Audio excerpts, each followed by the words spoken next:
Madame, Messieurs, j'espère que vous avez passé une bonne journée.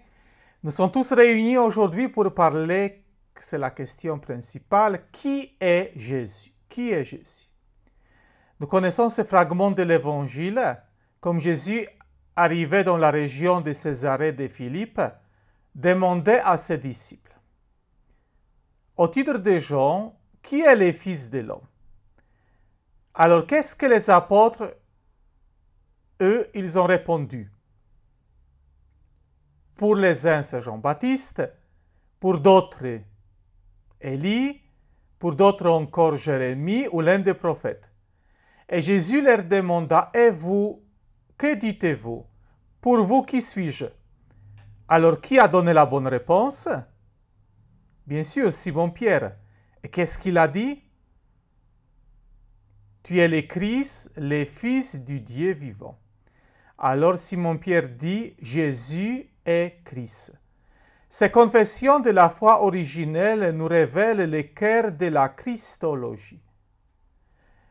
La Christologie commence par ces formules courtes, trouvant en elle à la fois son fondement et sa norme.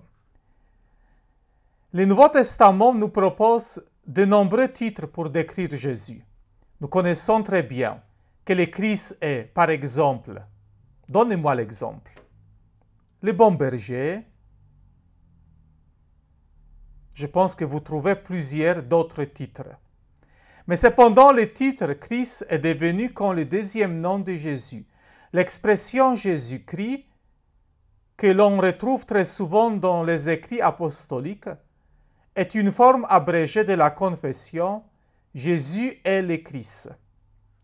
Donc, analysons donc brièvement la phrase Jésus est le Christ. Le mot Christ appartient à une catégorie complètement différente. Il signifie fonction. C'est le sujet de la profession de la foi. Christ, c'est Messie. Confesser qu'il est le Christ, c'est le confesser comme Fils de Dieu, au sens fort du terme.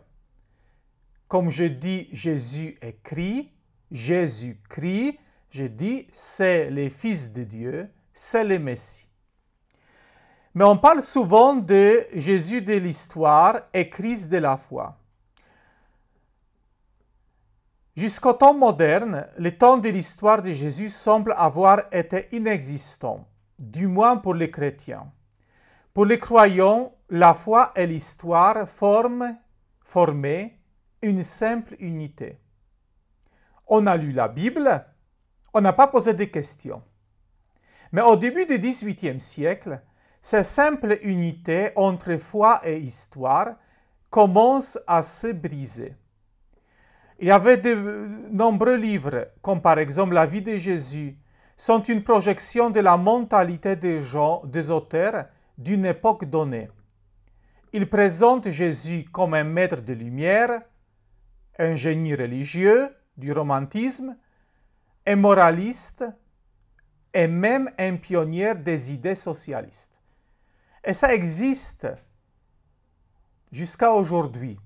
Vous savez que même en l'année 50, beaucoup de prêtres ouvriers, ils ont présenté Jésus comme quelqu'un, le pionnier des idées socialistes.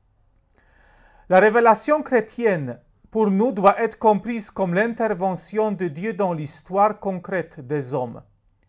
C'est pourquoi toute la vie historique de Jésus est importante pour la foi apostolique. Non seulement sa mort et sa résurrection, mais aussi toute sa mission pré-pascale depuis sa naissance. Alors, avec le moment difficile qui a commencé au XVIIIe siècle, les gens ils ont posé de plus en plus de questions. Que savons-nous vraiment de Jésus? On lit les évangiles, je répète, la Bible, mais que savons-nous vraiment de lui? Donc, la valeur documentaire des écrits du Nouveau Testament. Vous savez très bien que Jésus n'a rien écrit, si ce n'est quelques mots dans la poussière, racontait l'évangile de Jean. Est-ce que vous pouvez me rappeler comme il a écrit sur le sable? Il a pensé à qui? spécialement? C'est pendant quel moment il a écrit sur la sable? Est-ce que vous pouvez me dire? Le Nouveau Testament, en particulier de les évangiles, est la source de base de toutes les recherches concernant Jésus. L'édition des textes du Nouveau Testament a généralement lieu dans la seconde moitié du 1er siècle. Les premières lettres de Paul ont été écrites déjà dans les années 50. L'évangile de Marc dans les années 70. Mais nous savons très bien que les évangiles ne sont pas des biographies de Jésus au sens moderne du terme. Première chose, Jésus, il a parlé de la langue araméenne et les évangiles sont grosso modo écrits en grec. Donc il y a la traduction. Nous savons très bien que dans les évangiles, on trouve les traces de Jésus jusqu'à, on peut dire, sa naissance. Après, on fuit en Égypte, on ne sait rien. Les temples, on ne sait rien. Et après, on retrouve Jésus à l'âge de 30 ans. Et nous connaissons très bien 3 dernières années de sa vie. Donc les évangiles ne sont pas des biographies de Jésus.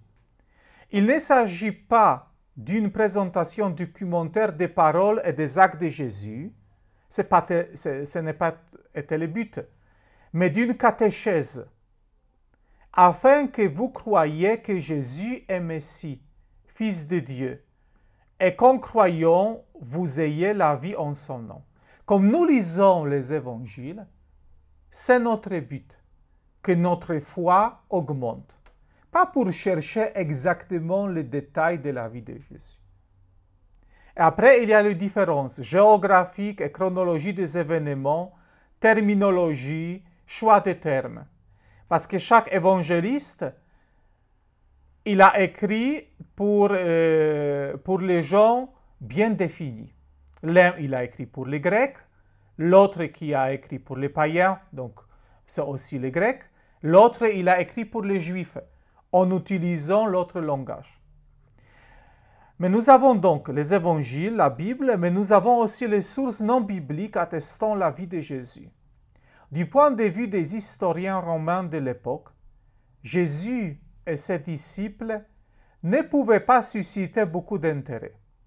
La Palestine était une province reculée et pauvre de l'Empire, connue uniquement par ses fréquentes émeutes contre l'ordre romain.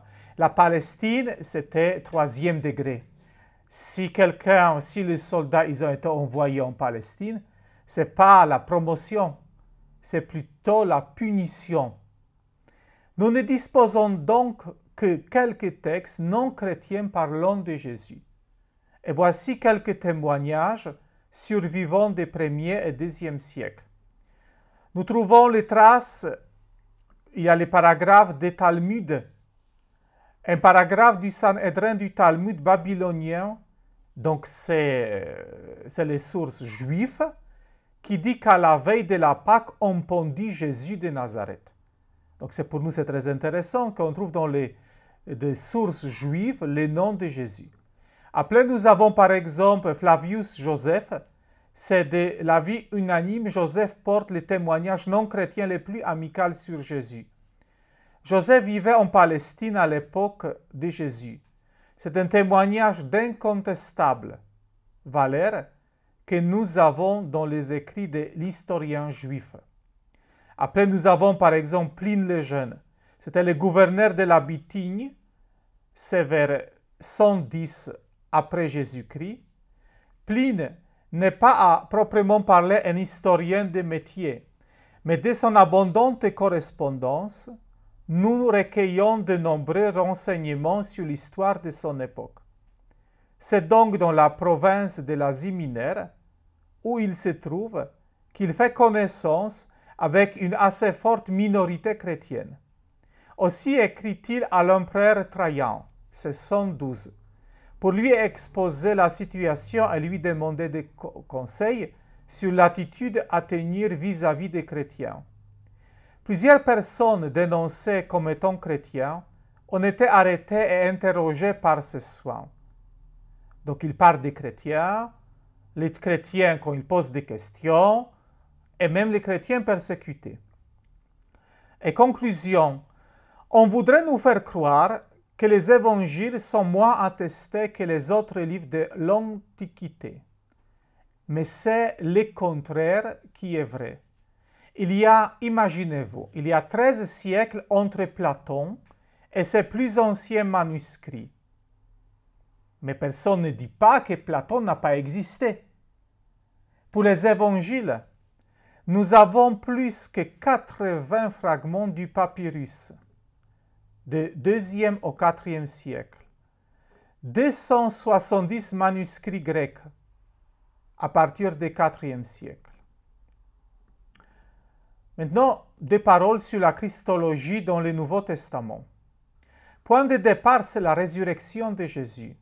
C'est un tournant pour la foi des apôtres. Ce n'est pas la naissance de Jésus qui compte pour nous et pour des apôtres. C'est la résurrection du Christ. Lorsqu'il fut ressuscité des morts, ses disciples se survinrent qu'il avait dit ces choses et ils crurent aux Écritures et aux paroles que Jésus avait dites. Il faut imaginer que les apôtres, ils n'ont rien écrit, ils ont suivi Jésus, mais c'est après sa résurrection qu'ils ont commencé à lire sa vie dans la lumière de la résurrection. Ah oui, il a dit ça il y a 2 ans. Oui, Marie, raconte-nous sa naissance. Et ils ont vu vraiment que de début, cet homme est Dieu. La Christologie du Nouveau Testament est animée par 2 mouvements ou dynamismes, c'est-à-dire la naissance de la foi des disciples et la lumière des Pâques. On peut dire la foi émergente. Ce mouvement s'inscrit dans la perspective du chemin parcouru par des apôtres. Ils rencontrent l'homme qui les appelle et qu'ils commencent à accompagner dans sa mission de maître itinérant. La Christologie émergente, de cette perspective, on parle de temps en temps appelée ascendante, tente de comprendre comment les comportements et les paroles de Jésus ont soulevé des questions sur son identité. C'est-à-dire, on regarde la vie de Jésus et on regarde, on voit, ah oui, il a dit ça. Il dit par exemple, détruisez ce temple et pendant 3 jours, ah oui, il a dit ça. Et maintenant, nous comprenons bien dans la lumière de la résurrection. Les évangiles de Matthieu, Marc et Luc présentent principalement une christologie ascendante. On y présente davantage les côtés humains de Christ. À la lumière de la Pâque. La mort de Jésus est un moment critique qui met à l'épreuve la foi des disciples. À la lumière de la résurrection, les apôtres découvrent l'identité de Jésus et sa relation unique avec le Père. Dans cette perspective, par christologie descendante, ils commencent à reconsidérer la vie pré-pascale de Jésus. Et vous pouvez me dire, c'est quel évangile nous parle de cette façon? Bien sûr, c'est l'évangile de Jean. Nous présente davantage le Christ d'en haut et une christologie descendante, d'en haut vers le bas. On y présente les côtés divins de Christ. Je répète, Matthieu, Marc et Luc, davantage les côtés humains, et Jean, les côtés divins du Christ.